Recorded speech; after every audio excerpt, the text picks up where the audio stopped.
របៀបសំពះខ្មែរទាំង5របៀបយើងរៀនរួចហើយណាចឹងអូនចិត្តសំពះហើយចំណុចទី2ពេលឯកសណ្ឋានសាលារៀនយើង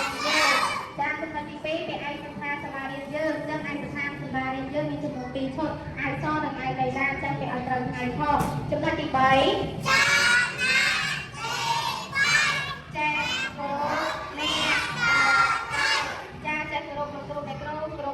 ចាឲ្យតម្លៃមិត្តភ័ក្តិស្រឡាញ់មិត្តភ័ក្តិចំណុចទី4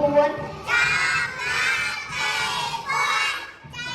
ណាសម្រាប់ចុះពេលអូនលឺកណ្ដឹងរោអូនរួចរាំងចេញមកដល់ក្រ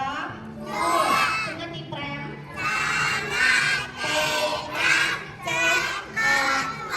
ចាអត់ពុតនៅក្នុងការរៀនសូត្រអត់ពុតនៅក្នុងពេលមកដល់ក្រ